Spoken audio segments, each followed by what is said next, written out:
Tous les dirigeants de n'importe quel art martial, leur art martial est le meilleur. Et ils détiennent la vérité.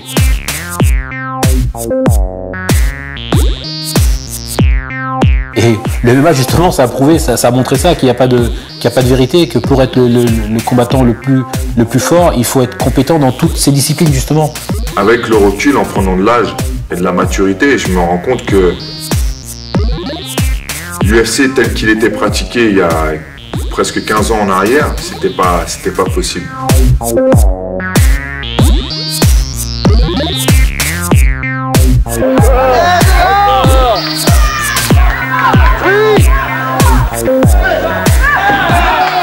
Moi je combattais aux États-Unis en 93 en kick et j'ai vu l'UFC 15 jours après. Je me suis dit je veux faire ça, En 94, un mec il m'a envoyé un magazine, Black Belt Magazine, j'avais envoyé un CV, à l'époque j'avais 20 piges, je disais je veux faire l'UFC, tu vois, et j'avais envoyé mon CV à l'UFC déjà en 94.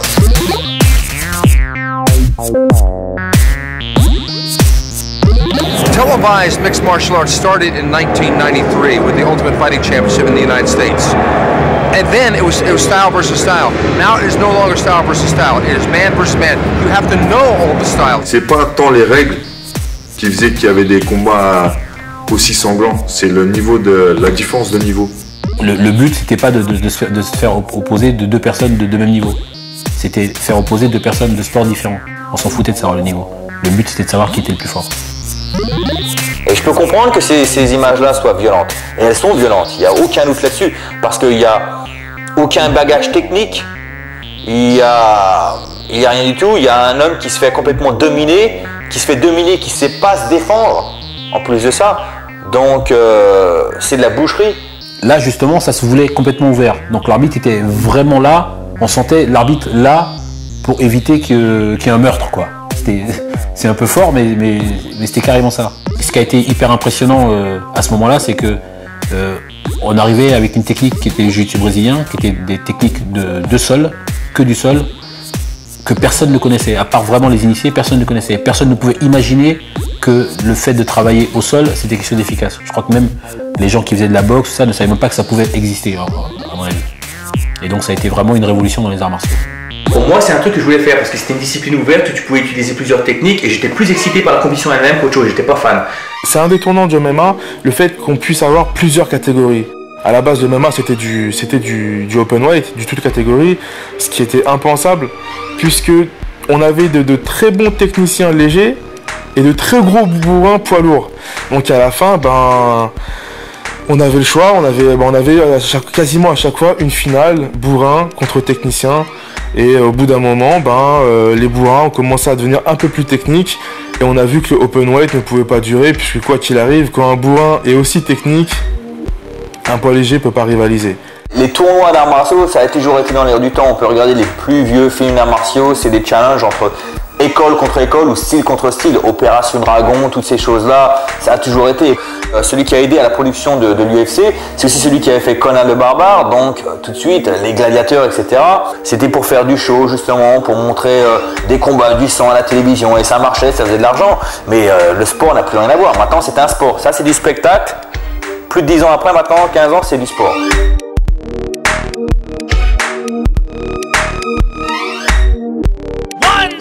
For Jess. Il y a des gens qui vont dire du combat en cage. Du combat en cage, ça veut rien dire du tout. Une cage, c'est quand on met des poules.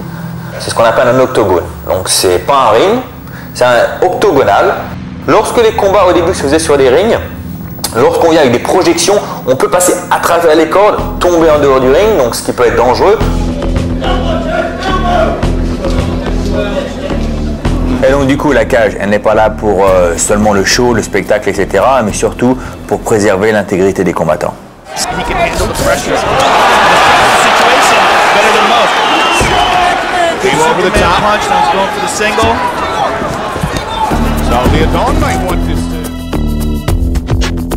Voilà, les épaules vers l'arrière. Ouais, les épaules vers l'arrière. Le MMA, c'est clairement le sport de combat le plus réaliste et le plus efficace qui soit. Vraiment le sport, l'affrontement, la compétition ultime. Celle qui met un homme en face d'un autre et un homme en face de lui-même aussi. On a des règles qui n'ont plus rien à voir du tout avec le manque de règles. À partir du moment où ils étaient acceptés dans le Nevada, ou qui était le lieu des plus gros événements de boxe anglaise d'ailleurs, il était normal qu'ils prennent un peu, je parle de boxe anglaise, c'est pas pour rien, c'est parce qu'ils ont pris un petit peu le chemin au niveau marketing de la boxe anglaise, pour mettre les combattants en avant, essayer de communiquer autour d'eux. Ils se sont rendus compte en plus, derrière les arts martiaux, il y a toutes sortes plein de valeurs qui font que ça peut attirer également les annonceurs. Hier, l'UFC était banni. Aujourd'hui, tout le monde connaît l'UFC. Et d'ailleurs, les gens ne disent pas MMA aux États-Unis, ils disent UFC. L'UFC, c'est devenu le nom générique de la discipline.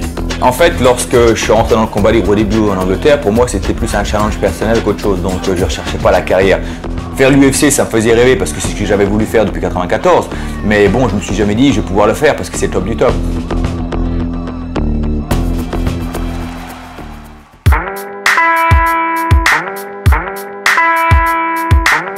En fait, ce qui se passe en France, c'est que c'est le CSA qui interdit la diffusion de MMA ou de combat libre à la télévision. S'il n'y a pas de promo, il n'y a pas de sponsor, pas d'argent, pas de show professionnel. Donc, l'absence de diffusion qui empêche toute l'économie. Quand on est combattant, aujourd'hui, c'est très difficile de vivre du MMA parce que clairement, pour vivre du MMA, il faut pouvoir combattre régulièrement. Il n'y a pas un combattant français, c'est difficile de trouver des combats. Je combats, je manage mes combattants et je donne des cours. Donc j'en vis avec les 3 casquettes cumulées, manager, entraîneur et compétiteur. C'est pas évident, des fois c'est même très dur. Mais bon, quand on est passionné, après, si j'avais fait ça pour l'argent, j'aurais peut-être choisi du foot ou un truc comme ça, du tennis.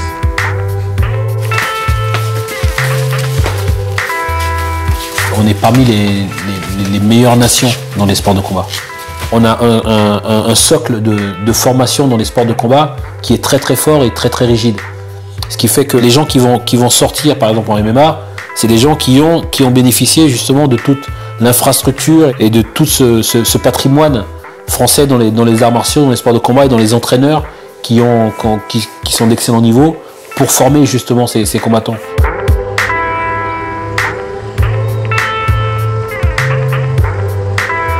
En France, beaucoup de combattants font la même chose que moi, c'est-à-dire qu'ils s'occupent de leurs élèves et ils donnent des cours dans les salles, etc. Il y a deux choses bien différentes, c'est-à-dire qu'en France, lorsque tu es professeur et que tu es qualifié, tu peux avoir des salles gratuites. Donc à la base, ça ne te coûte rien de pouvoir enseigner. C'est-à-dire que moi, cette salle-là, ça me coûte 1200 livres par mois. Donc c'est énorme. C'est-à-dire que moi, c'est un business. Si je ne fais pas d'argent, je suis dans le jus. En fait, le seul avantage que j'ai par rapport à la France, c'est que c'est vrai qu'ici, il y a beaucoup maintenant de shows de MMA. Maintenant, c'était pas comme ça il y a de ça 6-7 ans non plus. Hein. Mais maintenant, il y a des shows presque tous les 15 jours. Donc, moi, je peux combattre ou faire combattre certains de mes élèves quand je veux. Tandis qu'en France, ils galèrent, il faut qu'ils viennent jusqu'ici. Il faut que les promoteurs veuillent payer leurs tickets, etc. Donc, c'est vrai que pour eux, c'est plus difficile.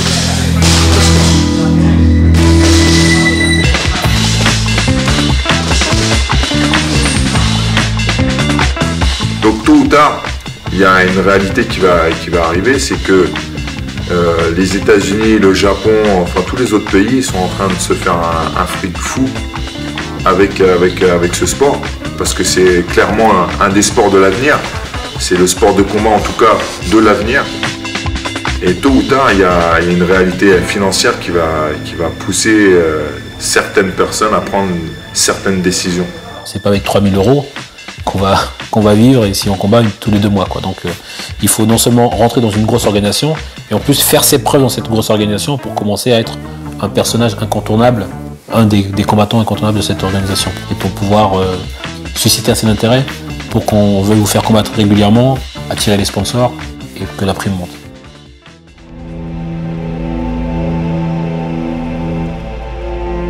Il y a le personnage qui est le Joker, il y a Jess qui est moi dans la vie de tous les jours, il y a Jérôme qui est le gamin qui se faisait taper, qui était un petit peu faible mentalement et qui est dans le passé.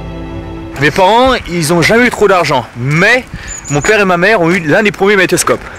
Donc les machins c'était comme as, tu vois, et des gros boutons orange pour que tu aimes bien ciguer des tabacs comme ça. Et nous on allait au vidéoclub et c'était simple. À l'époque au vidéoclub il n'y avait que René Château ou René Château. Donc c'était Bruce Lee, Vendredi 13, Zombie et les Jean-Paul Belmondo. Il y avait un petit vidéoclub dans le coin et j'ai demandé à bosser pour eux gratuitement. Donc le mec a accepté, je bossais gratuit, j'allais là-bas tous les mercredis, tous les samedis et je faisais un petit peu de taf pour lui et au fur et à mesure il a pris confiance et des fois il me laissait le magasin. Et en contrepartie j'avais le droit de prendre des cassettes gratuites et tout et il faisait des locations de magnétoscopes mais aussi de caméras. Donc je prenais la vidéo caméra et parce que nous on pouvait pas se la payer, tu vois, on s'achetait des cassettes, bon on mettait ça dedans, et genre on faisait nos petits films de Van Damme là, donc genre allez vas-y prends-le. Aïe, Vas-y, à ton tour. Et nous, on faisait ça. Donc il y avait toujours un qui fallait qu'il fasse le grand écart. Attends, vas-y, bouge pas. Là, attends, je vais faire mon premier truc. T'es prêt? Ouais. Merde, j'ai merdé, faut le refaire. Donc ce qu'on faisait, c'est qu'on faisait une cassette, on la filmait, on mettait la cassette dans le magnétoscope, on la met dans la télé et on refilmait la télé, ou c'est qu'on faisait des bruitages derrière. Pa! Pouf! Like that. Et on mettait la musique par l'air et tout, des trucs tout cassés quoi. Donc c'est pour ça que d'un côté je mettais des coups de pied comme Bruce Lee et de l'autre côté je mettais une claque de temps en temps comme le bébé quoi. Tu nous fais chier.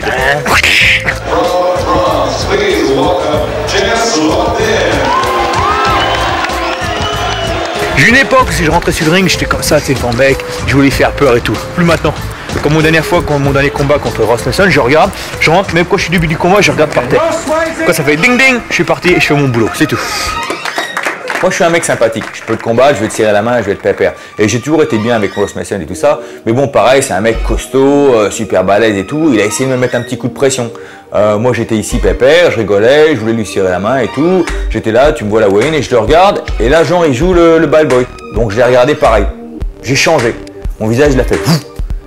Et genre ça l'a choqué. Et pareil, j'ai vu dans ses yeux qu'il y avait un doute. Et aussitôt que je vois qu'il y a un doute dans les yeux, c'est là que ça me gonfle. Et là je sais que le lendemain je vais être là quoi. À 9 ans, je l'ai foutu au judo avec sa sœur à la première séance. Le mec il m'a dit bon, la fille elle est combative, mais le gars c'est pas la peine. Je pense que moi j'ai été faite pour faire des sports de combat. J'ai aucune aptitude physique, je suis pas un super athlète, mais j'apprends les techniques très facilement. Et j'apprends beaucoup tout seul. Je dirais que 70% de ce que je fais, je l'ai appris tout seul. Donc j'ai une aptitude. Et donc heureusement qu'un jour, j'ai mis un pied dans un club de boxe thaï et j'ai continué à le faire. La plupart des mecs s'entraînaient pas, on n'était pas beaucoup d'entraînement, on était 5-6, on gelait les meules là-dedans. Et la plupart des KO je me suis pris, c'est un entraînement par les mecs qui avaient 2 fois mon âge. Je me rappelle la première fois que j'arrive là-bas, il y avait un mec, c'était un ancien légionnaire. Moi je voulais jouer le show, j'ai mis un coup de pied retonné, il est venu, il m'a mis une grosse droite dans la gueule, il m'a mis KO. J'avais 15 ans. Bah disons que je crois que ça a été bon aussi. Hein. C'est qu'un gosse, bon, quand t'es dans les quartiers comme ça, un gosse qui a une passion, qu'un machin, c'est une grande chance, quoi, je veux dire. Parce que bon, Jérôme, il vivait que pour ça, quoi. Mais moi à l'époque, je faisais ça juste pour m'amuser, quoi. J'ai jamais dit, même à l'époque, ah je veux combattre, je veux devenir ceci, je veux devenir champion du monde. Pour moi, c'était pas possible. Tu sais, quand tu vis dans des quartiers comme ça, les gens ils disent que t'es une merde et que tu feras jamais rien. Donc pour toi, tu t'imagines toujours que tu peux pas. Que si un jour tu veux devenir champion de kick ou champion de boxe thaï, faut habiter à Paris, faut être dans un gros club, faut faire ceci. Tu t'imagines pas que toi, non, tu petit patelin, tu peux devenir champion du monde. Et en fait, tu peux, mais il y a personne pour te le dire. Moi, je me rappelle, Jérôme, de tout petit, il me disait, mais moi, je pourrais jamais admettre de faire boulot dodo, quoi. C'est pas possible. Pour lui, c'était le sport, et puis je me disais, mais il va jamais pouvoir arriver, il y a tellement de monde qui le fait, et tout ça. C'est comme un gosse qui veut devenir chanteur, ou tu vois, comme ça. Mais ce qui me poussait à aller à l'école, c'était les minettes. Il y avait toujours une petite mignonne à droite et à gauche, et en fait, j'allais à l'école juste pour ça, juste pour draguer, moi. Sinon, j'aurais arrêté encore plus tôt.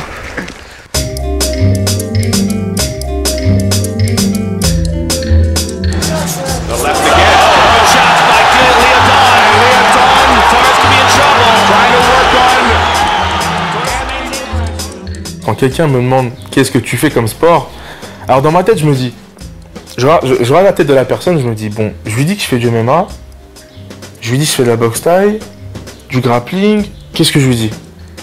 Bon après si le mec a une tête plutôt jeune, je lui dis bon bah je fais du MMA. Et la plupart du temps on me sort, c'est quoi le MMA? Et là je dis bon bah je fais du free fight. Ah ok d'accord, oh là là, c'est un sport de ouf ça, mais t'es bien dans ta tête et tout.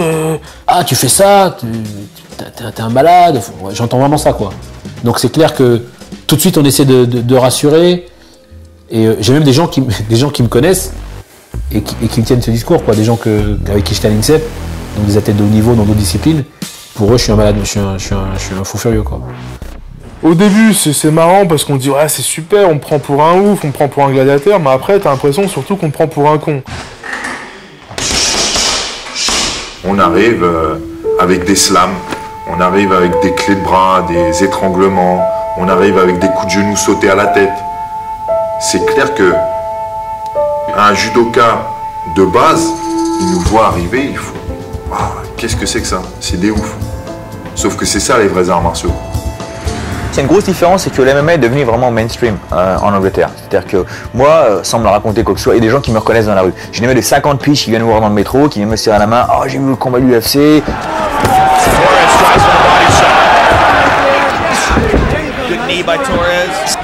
Donc ceux qui ont regardé sans connaître, ils ont juste vu 2 personnes qui se roulent par terre et qui se mettent des coups. Et c'est clair que quand on n'a pas l'habitude de ce contact au sol et des techniques de sol, on ne comprend rien. Il y a une phrase je crois qu'on a tous entendue, c'est en France en tout cas, j'imagine que c'est pareil ailleurs, on n'a pas le droit de frapper quelqu'un au sol. C'est une espèce de phrase qui est là et qui est comme une espèce de règle. Donc pour les gens, taper quelqu'un qui est à terre, je crois que c'est vécu comme de l'humiliation ou une surdomination. Ça veut dire qu'une fois qu'il est au sol, t'as pas besoin de le frapper. Si tu le frappes, c'est que t'es un connard quoi. Ça c'est un truc qui reste dans la tête des gens comme étant sale, comme étant... ça se rapproche du combat de rue, ça se rapproche de quelque chose qui est lâche. Et c'est ça qui choque les gens, c'est que comment ils peuvent continuer le combat quand ils sont au sol. Ah mon Dieu, mon Dieu. Même si les frappes au sol sont beaucoup plus impressionnantes parce que la personne peut peut-être pas trop bouger, parfois dans certaines positions, etc. En fait, les frappes sont beaucoup moins importantes, font beaucoup moins mal et ont beaucoup moins d'impact que lorsque l'on combat debout. Et on voit très rarement des KO dus au Grand Plan et on en voit beaucoup plus debout par contre. La technique permet justement, quand on est en dessous au sol, en étant frappé, d'avoir plein de solutions pour retourner la situation. Et que justement, ce qui est intéressant, c'est d'apprendre à se défendre dans ces positions-là. Et que c'est pas parce qu'on est au sol sur le dos qu'on est en danger. I don't like to compare MMA with other combat sports. However, the obvious comparison comes of comparing mixed martial arts with boxing, whereas the one aim of boxing is to punch your opponent, generally to the head, and this, even to someone not medically minded, is going to cause damage to the brain. Okay, the most important, or one of the most important organs of the body. In a 12-round boxing match, you'll probably get punched maybe 500 times in the head. And boxers' punches, okay, they're trained to punch extremely hard. Okay, so their punches are damaging. The concussive, the spread of a boxing glove makes those punches a lot more concussive. It shocks the head. An MMA fist, okay, is much smaller, 4-ounce glove. During an MMA bout, you may get punched a maximum of 50 times. Moi, j'ai tiré en boxe taille. J'ai combattu en boxe taille, j'ai combattu en kick, j'ai combattu en shootboxing, j'ai combattu en tout ce qu'il y a là-bas. Et physiquement, il n'y a rien de plus dur que la boxe taille. La boxe taille était là, il faut que tu fasses 5 rounds, il faut que tu te prennes des low kicks, tu peux te prendre des coups de coude, des coups de poing. Tu as fini ton combat pendant 3 jours, tu marches plus. En combat libre, en 2 minutes, ça peut être fini. Et en plus, le but du MMA, c'est pas forcément de mettre KO. Il y a tellement de manières de finir le combat que finalement, on se retrouve assez, c'est abusé si je dis assez protégé, mais je compare avec la boxe anglaise ou la boxe thaïlandaise ou même le kickboxing. The majority of mixed martial arts bouts finish by submission. Okay, that's a simple fact. If a fight does end by KO because of the lack of padding maybe on the actual MMA glove, okay, that's only one blow. The medical cover that I've witnessed in just about every single mixed martial arts promotion I've worked on far exceeds that of any amateur combat sport, kickboxing, Thai boxing, boxing, and in fact most professional boxing events that I've witnessed don't have the level of care and responsibility that mixed martial arts promotions apply to shows in the UK that I've seen. Le regard des gens aujourd'hui, il change pas, il évolue en fait, il évolue tout doucement parce que tout doucement ça commence à faire son chemin, que la discipline a changé, que les gens se renseignent, mais c'est vraiment tout doucement en France, je parle en France. Qu'il y ait des craintes, c'est tout à fait normal. Maintenant, d'un côté, il faut se renseigner sur ce qui se passe quand on donne un jugement, et de l'autre côté, nous qui sommes issus de ce milieu du MMA maintenant, on doit montrer qu'on a les compétences et on a tous les moyens nécessaires pour que ces disciplines se passent comme n'importe quel autre sport, avec des gens qui sont compétents pour entraîner, des gens qui sont compétents pour arbitrer, et voilà, et tout se passera très bien.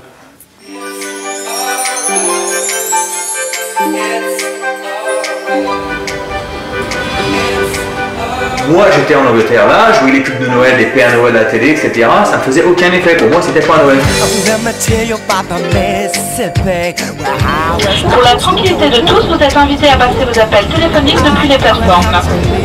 Nous vous rappelons que les voitures de 21 à 18 sont à destination de Bourges Terminus.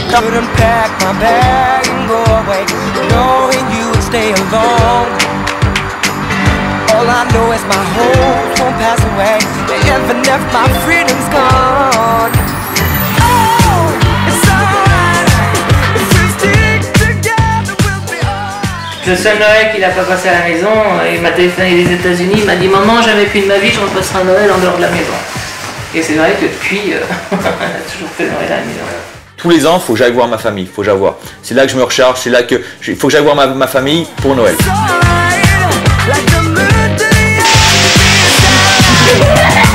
I won't be long cause I'm on the run. Be by your side tonight. So be Et c'est vrai qu'il téléphone une semaine avant, il me dit bon t'as bien acheté tout ça là. Il arrive, il dit bon t'as fait les courses.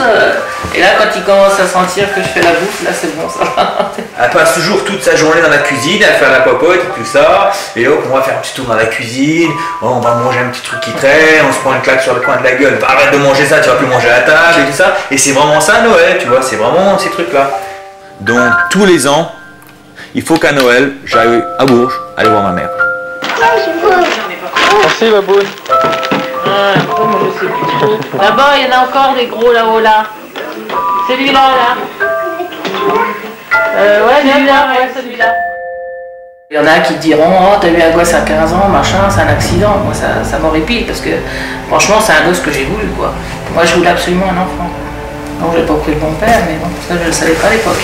J'ai des souvenirs que je voyais mon père et ma mère se foutre sur la trogne, qu'ils étaient dans l'arrière machin, que lui il vient, vas-y donc, lui il casse une bouteille sur la trogne, qu'elle apprend la machine à écrire, elle les fout machin, elle les fout sur la trogne, tout le monde commence à saigner, t'as ton père et ta mère qui se foutent comme ça, comme dans un bar, et d'un coup la mère qui est fermée dans la chambre, d'un coup t'as le père qui se retourne vers toi.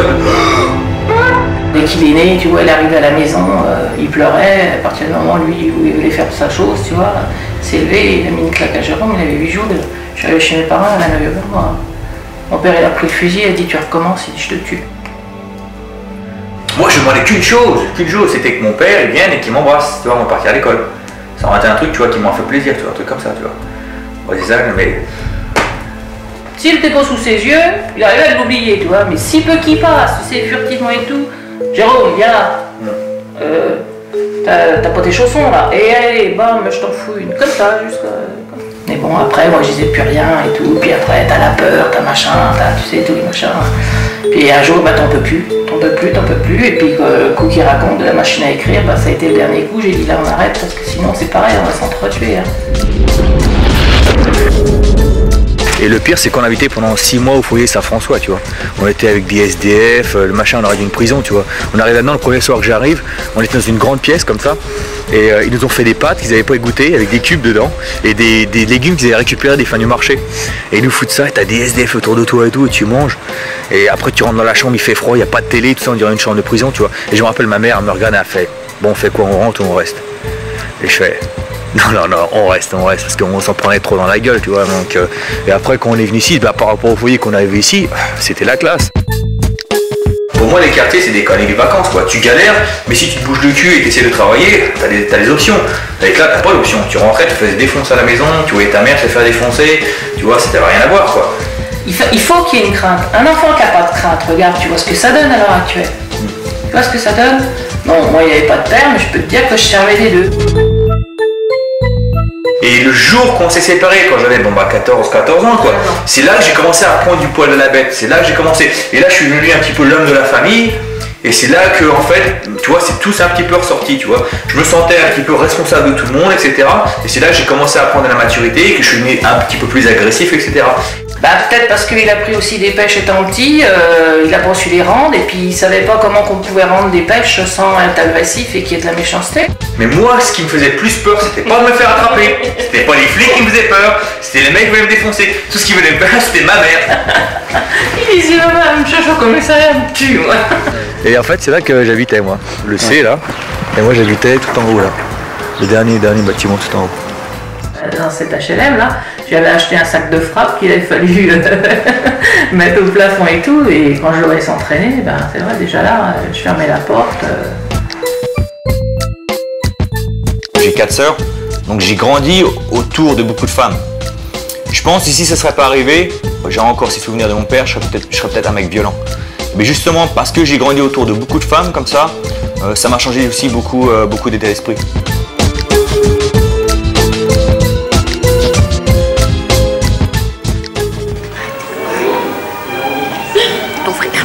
Maintenant t'es casé, t'es remarié, je m'en vais.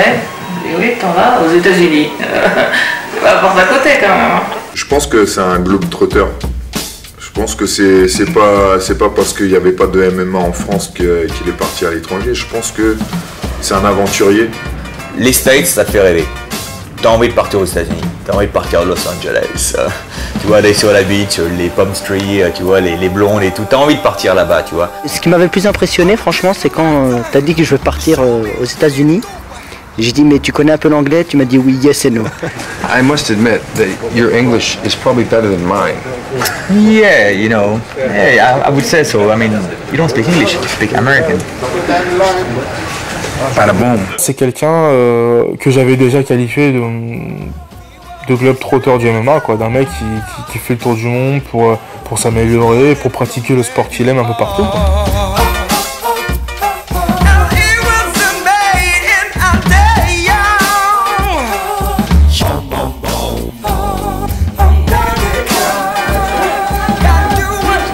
En fait, je combattais à Houston, Texas en 1993. Tout le monde parlait de ce show qui avait eu lieu il y a 2 semaines avant, l'UFC, des mecs qui s'étaient appelés dans les cages, c'était incroyable. Donc, 94, il y a un ami à moi qui m'envoie un magazine où il y a une annonce dessus, on recherche des combattants de tous styles différents pour l'UFC. Et je l'envoie et en fait, j'ai pas de réponse, quoi. Et il y a des gars qui organisaient des tournois de combat libre dans leur dojo. Parce qu'il n'y avait pas de fédé, il n'y avait pas comme maintenant, pas autant de shows, etc. Donc les mecs, ils faisaient ça un peu à l'ancienne, quoi. Et donc j'ai participé à un tournoi comme ça, un tournoi de 4. J'ai gagné mon premier combat par KO. Et le deuxième, ça a fait égalité. On a fait un combat entre 30 et 40 minutes. C'était pas beau du tout. On se roulait par terre, on n'y connaissait rien. Et j'ai fait égalité au deuxième. Et donc je travaille dans les boîtes, mais franchement les trucs, c'est vrai, tout droit sorti des films de Chuck Norris. Des trucs qui rentrent là-dedans et les mecs ils avaient les sombreros, les grosses taches moules, les tatouages. Et moi, le petit blanc tout cuss à l'époque, j'avais 20 piges, tu vois, je faisais 70 kilos tout mouillé. Tu vois, j'étais sécurité là-dedans. Alors t'imagines tous les mecs, c'était genre tu me rentrais pour bosser et c'était comme dans un film. Tu rentrais là-dedans et t'avais tout le monde qui faisait. Et qui me regardait. Et je me chiais dessus, mais grave. Mais il fallait bosser. Et un jour, il y a eu une histoire avec des gangs, et ça a commencé à pistonner, à se tirer dessus, etc. Et il y avait un môme, il était à 20 mètres de moi, et j'ai vu bam bam, il s'est fait tirer dessus. Le môme, un petit Mexicain, quoi, un latino, quoi, de gang. Et le mec, il est tombé raide mort juste devant moi. Boum, comme ça. 2 balles dans le buffet. Et j'ai regardé ça le lendemain, je fais, tu sais quoi, c'est fini, je vais plus bosser. Ouais, ça crée un personnage, tu vis beaucoup de choses dans ta vie, non pas seulement mon enfance, et puis bon bah la violence de mon enfance, le divorce, vivre dans la galère, vivre dans la rue, hein, avoir pas loin de thune, finir les 10 derniers jours du mois à bouffer des céréales avec de la flotte, tu vois. Donc tout ça, ça m'a forgé, mais aussi tous les voyages. Faire le tour, aller aux États-Unis, Hong Kong, Japon, bosser dans des trucs tout pétés, faire de la sécurité, encore une fois, bouffer de la merde, quoi.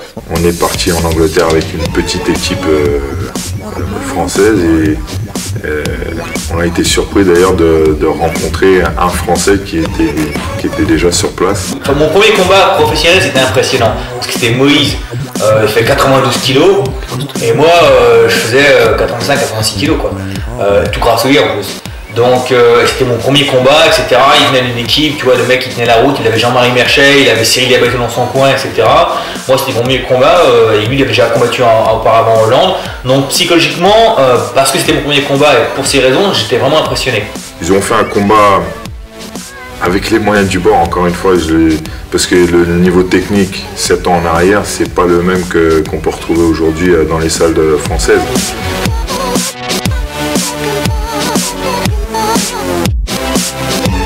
Ils avaient déjà pas mal d'expérience les deux et je pense qu'à l'époque ils faisaient partie déjà des fers de lance français, que ce soit Jess ou Moïse.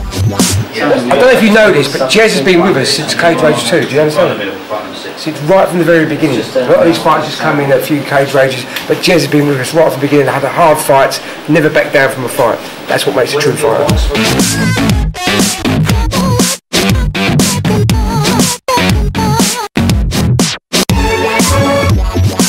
From London, again making his debut at 79.4 kilos, the one and only Jess Leonid. Moi j'ai grandi avec le MMA en Angleterre, c'est-à-dire qu'au début il n'y avait rien et au fur et à mesure les shows ont commencé à grandir et moi j'étais toujours là, moi j'étais au Cage Rage numéro 2. Donc j'ai grandi avec le MMA, donc ils ont dessus. Certains Anglais ne savent même pas que je suis pas anglais. Donc ils m'ont vu grandir avec le sport, ils m'ont vu non seulement, ils m'ont aidé à grandir en tant que combattant, mais j'ai aidé le sport aussi. Donc j'ai un grand respect en Angleterre, eux ils me voient en tant qu'anglais. Pour moi le combat c'était pour promouvoir ma salle, C'est-à-dire, je combattais sans vraiment m'entraîner, sans vraiment me préparer, juste pour être en dessous de la lumière, pour dire à tout le monde, hey, oh, j'ai un club, venez voir parce qu'il faut que je paye mon loyer, il faut que je mange. Et donc c'était pour ça. Jusqu'au moment où j'ai changé, j'ai commencé à prendre tout ça au sérieux et à m'entraîner professionnellement. Et tu passes de 150 à 3000 personnes ou 7500 comme la dernière fois.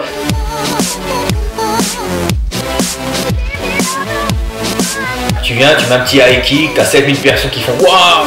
À un moment j'étais sur une guillotine, je suis passé sur la guillotine, t'entends tout le monde qui fait wouh. Et ce genre de trucs ça fait délirer.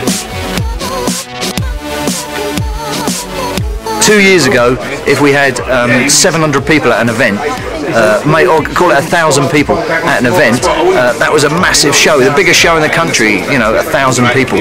Now we've got 10,000. The sport, the spectatorship has grown 1,000% in 2 years.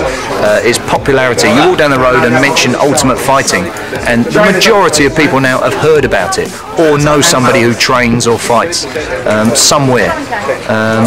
It's the ignorance is dying, the education is growing. So it's great for the whole sport. J'ai commencé à découvrir le circuit japonais, le pancras, le shuto, etc. Et alors là, je suis devenu fan parce que les combattants étaient très très techniques, tous étaient bons debout, pied-point, lutte, et très très charismatiques. Il y avait beaucoup de show. Il est parti aux États-Unis, il est parti en Angleterre, il est parti en Thaïlande, au Japon. Je trouvais qu'il me manquait quelque chose dans mon bagage technique. Je savais qu'il y avait un truc qui allait pas. Donc je me suis dit, j'aimerais partir au Japon. Quand je suis arrivé au Japon, la première école que j'ai été, c'était Purebred avec Ensan Iwi. Ils m'ont très très bien reçu.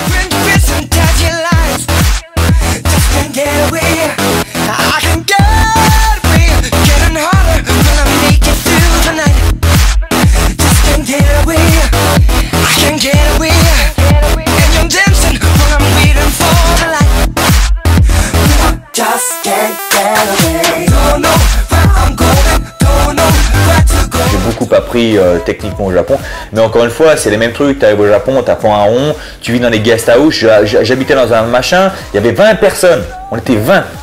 La chambre, elle était plus petite que ça. C'est-à-dire que le lit, il faisait la longueur de la chambre. Toutes mes fringues étaient moisies tellement il y a d'humidité. Il y avait 20 personnes dedans, 20 chambres. Tu avais une douche. C'est InSpirit qui ont commencé à m'équiper. Ils équipaient la plupart de mes idoles, Rumina Sato, Hayato Sakurai. Donc pour moi, c'était un honneur de pouvoir travailler avec eux.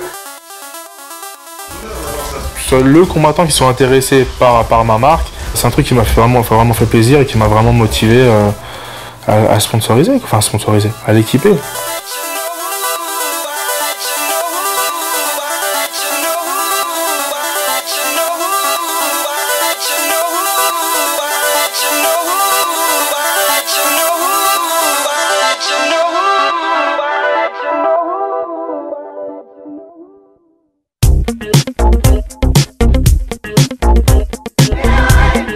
C'est pas évident de se retrouver dans une cage ou sur un ring avec des gens dans son coin qui ont manifestement moins d'expérience que toi, moins de savoir, ainsi de suite. Et c'est une question de confiance. En fait, il y a beaucoup de gens qui sont surpris de voir, lorsque je combatte, mes hommes de coin, c'est mes élèves. Donc c'est 2 gamins. Et les gens ils disent, c'est quoi, on a toujours l'habitude de voir des vieux brésiliens dans le coin, ou des mecs colosses, ou des mecs connus. Et toi, tu as 2 gamins dans ton coin. Et en fait, c'est mes 2 élèves. Mes 2 meilleurs élèves, on va dire. That's because we're family. Oh yeah, that's why we do it. Jess does our corner, Dean does my corner, I do Jess's corner, Dean will do Jess's corner. We stick together, that's the best way to go. We know each other, we've been training together for like 4 years. We know each other inside and out. We train 6 days a week together, so we all know each other's moves and we know what we can do. I see more than I see my family. Yeah. True actually. In fact, he could be my brother. Can you see the resemblance? Je les ai aidés, je les ai construits, donc ils sont devenus des combattants à part entière, respectés, très très bons, très forts. C'est d'ailleurs les seuls mecs qui peuvent me mettre la pression à l'entraînement, donc mes meilleurs coéquipiers. C'est eux qui m'ont remis, je dois dire, un peu peut-être le pied à l'étrier en 96. J'avais perdu 3 combats d'affilée avec un nez cassé, j'avais plus la motivation, j'étais combattu au Japon, c'était n'importe quoi, je voulais même pas gagner. Et donc j'avais plus de motivation, les gens commençaient à dire ça y est, Jess il est fini, etc. Donc c'est eux qui sont venus me voir. On a fait une réunion, ils ont dit Jess, faut qu'on te parle, etc. Et dire c'est quoi, c'est fini, soit tu arrêtes de combattre, soit tu repars quoi.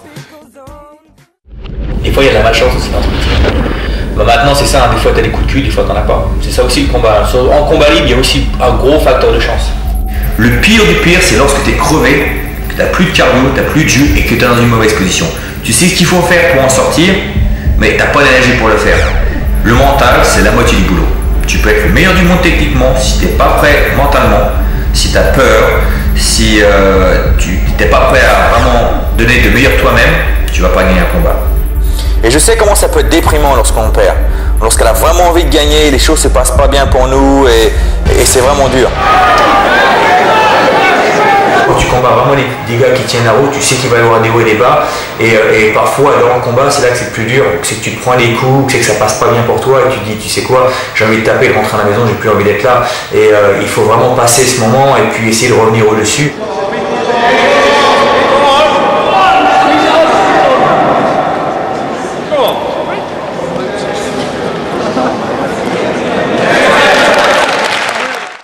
Les défaites, ça ne me fait pas peur. Maintenant, il y a un moment dans ma carrière où j'avais plus de défaites que de victoires. Et c'est là que ça m'a vraiment réveillé. Je me suis dit, oula, il se passe quelque chose. Jusqu'à maintenant, j'étais un peu dans la... Je perdais, mais je ne réalisais pas. Et à un moment, lorsque j'ai vu que j'avais plus de défaites que de victoires, je me suis dit, oh là là, là je suis un mec, je suis comme tous ces mecs tout nazes que je vois sur les vidéos, qui n'ont pas de technique, qui n'ont pas de physique, etc. Donc je suis un peu dans le même groupe. Et c'est là que ça m'a vraiment réveillé. Je me suis dit, oulala, là là, il faut que je fasse quelque chose là.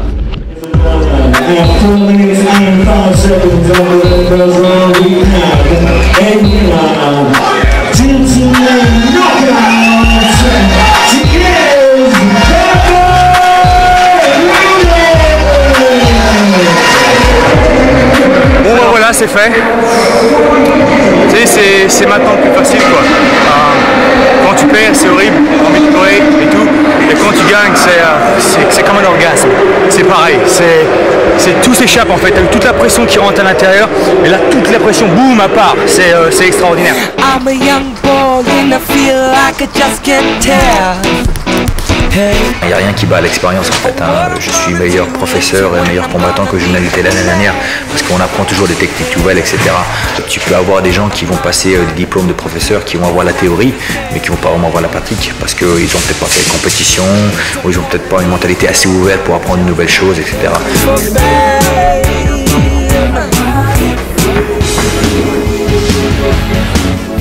J'ai commencé à enseigner dans des grosses salles sur Londres. Et ça a commencé à bien marcher, surtout que je combattais ici et là et donc la réputation marchait bien. On avait des petits jeunes qui montaient, qui faisaient ce qu'il fallait aussi. Et puis là, j'ai ouvert ma salle il y a de ça maintenant presque 1 an et ça tourne très bien. Paul est revenu d'Australie, donc on enseigne tous les deux. J'ai 2-3 autres instructeurs, certains de mes élèves qui étaient parmi les meilleurs qui maintenant enseignent. Donc maintenant, c'est une école de MMA à plein temps et on enseigne 6 jours sur 7. C'est-à-dire qu'il y en a qui sont athlétiques génétiquement, ils peuvent rentrer dans un combat et ils font des choses que peut-être d'autres personnes ne peuvent pas faire. Maintenant, enseigner, ça, c'est totalement différent. Et ça donne un plaisir totalement différent. Je suis content de gagner un combat, mais quand je vois mes élèves qui ont du succès, ça te donne un plaisir. Tu es fier, un peu comme un père qui a un enfant et qui arrive à faire quelque chose bien de sa vie. C'est un petit peu, c'est pas aussi grand que ça, mais bon, ça donne un petit peu plus ou moins l'idée aux gens. You'll enter the academy. Hey son, life's just not a game. So be a good boy, don't be a source of shame.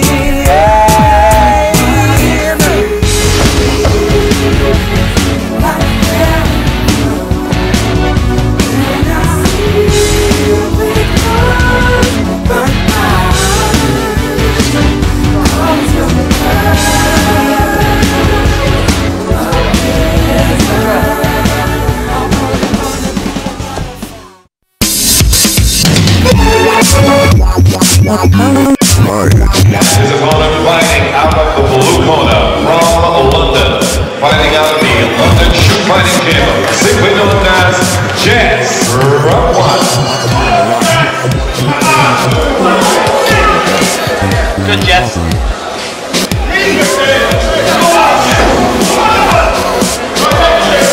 So it is speed, skill, strength, and stamina. This is ring. Tout le monde était ouais, et un low kick, et je prends un low kick, c'était comme ça. Moi je venais, bam bam, coup de pied sauté, etc. Tous les gens, waouh, ça... Et dès le départ de ma carrière. Et vu que j'ai lancé des coups de pied retournés depuis que je suis tout petit, pour moi, ça, j'ai pas besoin de plus d'énergie, quoi. Je balance un coup de pied retourné comme si je lançais un low kick, donc c'est pas un problème, quoi. Donc sitôt que je vois l'ouverture, coup de pied retourné, coup de poing retourné, ça rentre bien, parce que comme je l'ai dit auparavant, généralement ils baissent leur main droite, et hop, tu peux les avoir de distance. That's for sure. He's totally professional. Jess Loudon with a spinning back punch that drops Jenkins.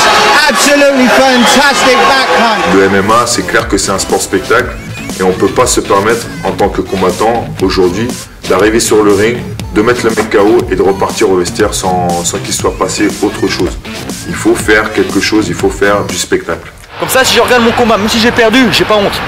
Et si tu fais un combat où tu amènes un mec au sol et tu dors sur lui pendant 15 minutes, je vois pas l'attirance, je vois pas ce qu'il y a. Ok, t'as gagné, mais les gens s'en foutent. C'est pas le genre de combattant que tu peux ranger dans une catégorie particulière. On peut pas dire que c'est un striker, on peut pas dire que c'est un lutteur, on peut pas dire que c'est un grappleur. C'est un mélange de tout ça, comme devraient être tous les fighters de MMA, le plus complet possible. Et en plus de ça, il est imprévisible et il rajoute du spectacle. Il n'hésite pas à rajouter du spectacle, même si ça veut dire prendre des risques.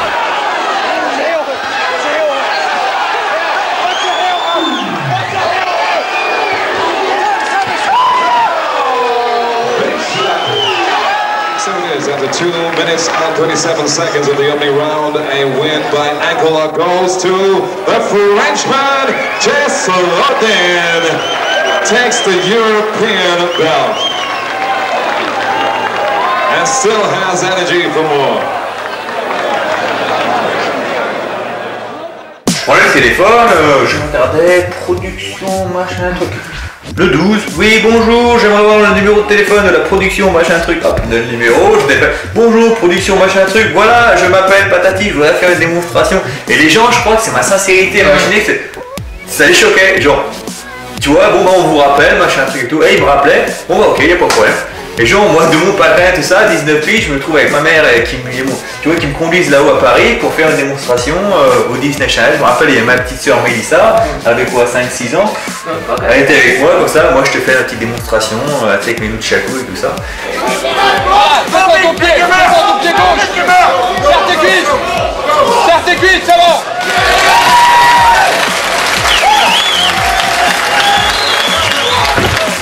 Je vais pour m'amuser, je vais pour perdre du show, je vais pour voir 10-15 000 personnes crier, gueuler, waouh c'était super. Et moi ça n'a rien à voir avec fight, tu vois. Moi j'aime me châtaigner, non c'est pas ça du tout, moi ça n'a rien à voir. He's the Joker, that's what they call him. You're the one who called me like that, you know it's because you're that. You don't remember one time you didn't interview me, and I was always, I used to have that smile in my face all the time. He looked at me and said, you remind me of the Joker in Batman. You probably don't remember, you were probably stoned back then. And I was like, oh really, for real? And all my students were there, they heard about it, and from then everybody used to call me the Joker, so it's all because of you. That's funny. Do you like the nickname? Yeah, that's alright, it's fun really, because I'm always cracking jokes and stuff like that, so I think it stick quite well with me. You know, I'm not one of those guys who like to be, I'm going to fight you, you know, I'm not like that, you know, I like to crack joke and just take it easy, you know what I mean, so I think it's good. Et donc certains de mes élèves ont entendu ça, ils ont commencé à m'appeler Joker. Je suis un mec qui aime raconter pas mal de conneries aussi, donc ils ont dit que ça collait ensemble. L'un de mes amis a envoyé ça à Sherdog et a mis surnom Joker, et à partir de là c'est resté. Policeman time! Oh yeah! Policeman time! Les combattants en tout cas ont compris ou comprennent de plus en plus et ils se permettent plus maintenant d'arriver sur le ring comme à l'époque en tant que combattants. Ils arrivent avec un personnage.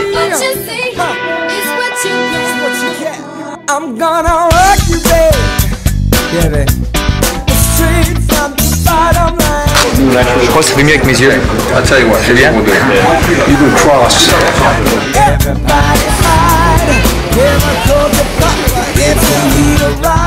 Ouais, le premier dragon que j'ai eu, c'était sur mon bras, le dragon vert.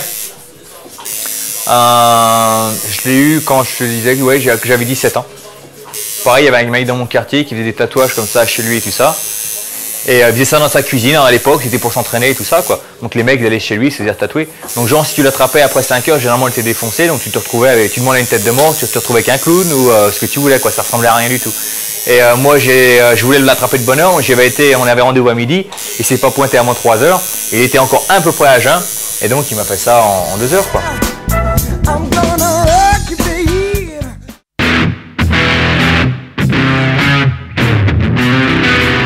Moi, jusqu'au jour où je n'ai pas reçu mon contrat signé de Dana White, j'y croyais pas. Je croyais que c'était une blague. Je crois un mec, il avait fait un faux compte UFC, il me faisait un truc bidon et j'y croyais pas quoi. C'est le rêve de n'importe quel combattant au monde, c'est de signer un contrat à l'UFC ou au Pride. Un jour on va faire des photos, le lendemain on va faire des vidéos, il y a des chambres qui ont été vidées juste pour nous pour pouvoir s'entraîner, donc tout est là quoi. Je voulais pas aller là-haut à l'UFC, en donner deux, 1, 2, 3 en prendre une et puis perdre et puis dire ouais quand même j'ai fait l'UFC. Non pour moi il fallait que je gagne. Si je gagnais pas ça servait à rien. Donc j'avais une super pression et bon bah, mon adversaire c'était pas un rigolo non plus quoi. Il est explosif, frappeur, il a une frappe sèche donc il peut me mettre KO à tout moment. Donc si il est l'UFC c'est pour une raison aussi. Jess Leon Dawn.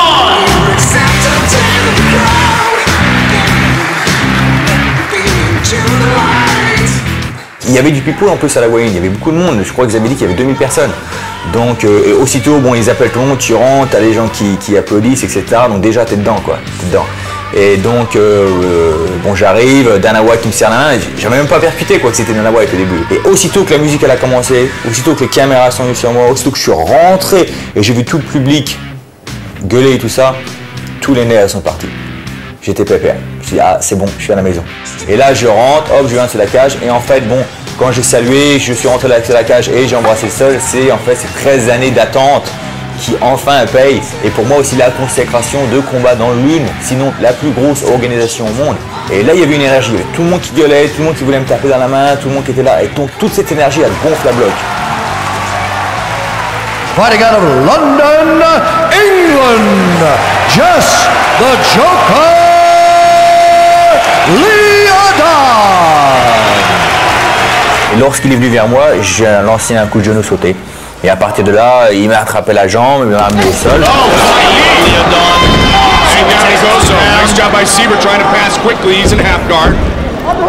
J'ai été en demi-garde, donc j'ai réussi à le remettre dans ma garde, contrôler ses épaules, contrôler son corps. Et à partir de là, je suis passé sur une clé de bras. If he can switch that left leg over in front of Sievert's face, and there he does it, Sievert's in trouble. Je lui ai attrapé la jambe et je l'ai amené au sol. Il a tapé tout de suite. Jess the Joker Leon. He defeats Dennis Siver and wins his UFC debut. Il méritait de faire partie de ceux qui ont décroché la grosse cagnotte, même si elle n'est pas financière pour l'instant, en tout cas c'est décrocher ses rêves. Moi j'espère que ces 3 combats, il les fera cette année, c'est-à-dire il les fera en 2007. Et bien sûr que ce sera 3 victoires et que ces 3 victoires puissent l'amener, pourquoi pas, moi j'espère vraiment, bon c'est peut-être un rêve, mais puissent l'amener vraiment vers un combat pour le titre. Et moi c'est ça qui m'intéresse, de faire une petite virgule, de faire une petite marque dans le sport, peut-être pas au niveau mondial, mais au moins au niveau français, voire au niveau européen. D'avoir fait ma petite marque de ce mec là, ah ouais je me rappelle au début il était là, il était super fort. Je veux juste faire ma petite virgule, ma petite marque, c'est tout.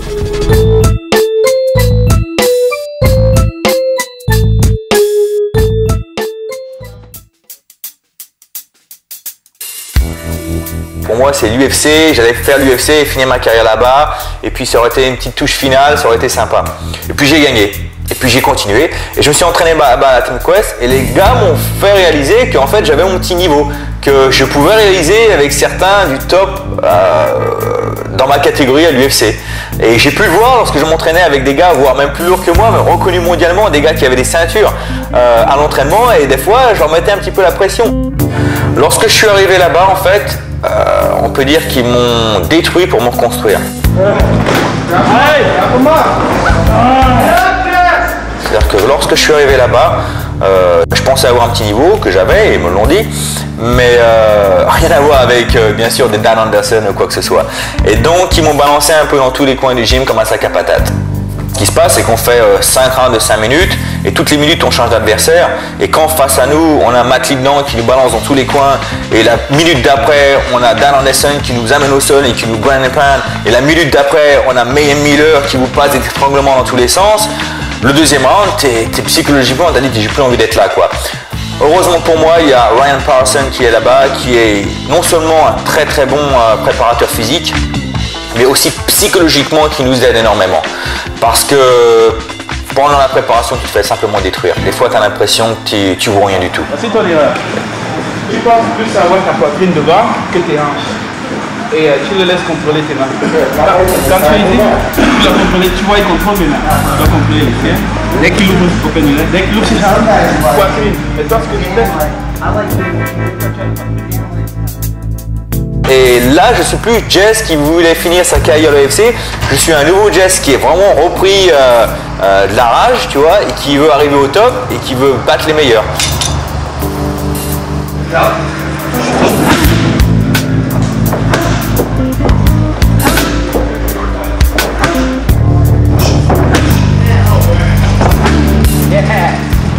Il est vrai que évoluer à l'UFC, il n'y a pas mieux quoi. C'est regardé mondialement, on a la réputation, on a l'argent, on a les sponsors, on a tout ce qu'il faut. Donc il est vrai que maintenant je suis motivé. Mais c'est comme tout, là j'ai eu un petit moment où j'avais des doutes parce que je m'entraînais ici, parce que j'avais pas l'entraînement qu'il me fallait. Il est vrai que ma préparation à Team Quest était fantastique, mais ça m'a aussi montré que pour vraiment arriver au niveau, il faut se regarder comme ça toute l'année. Hein. On fait un combat, on gagne, on prend une semaine de repos, on retourne à la salle. Et c'est comme ça qu'on arrive au top. Et moi, ben non, je fais mon combat, je prends une semaine de repos et je rebosse et j'enseigne à ma salle et je fais de la paperasse et je m'occupe de mes élèves et je retourne pas à Team Quest avant 2-3 mois après. Donc c'est-à-dire que pendant toute cette laps de temps, eh bien, je deviens pas meilleur.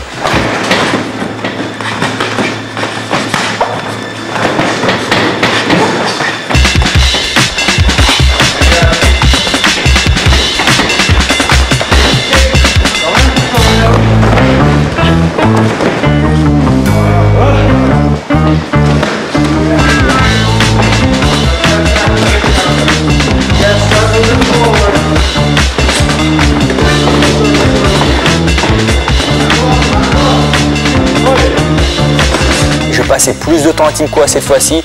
Il est vrai que je vais y passer mon anniversaire, mon Noël et le jour de l'an. Hein, je vais taper avec un marteau sur un pneu au lieu d'aller boire ma coupe de champagne. Mais bon, c'est le prix à payer, hein, c'est ce qu'il faut pour arriver au top et c'est ce que j'ai envie de faire en ce moment.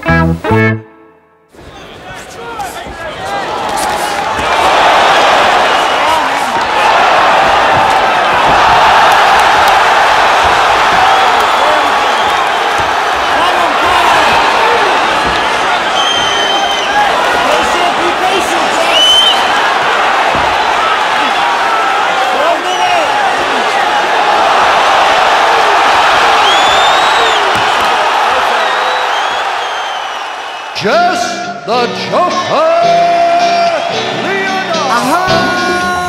Watch out, girl. Shouldn't be hanging with the wrong kind of guy.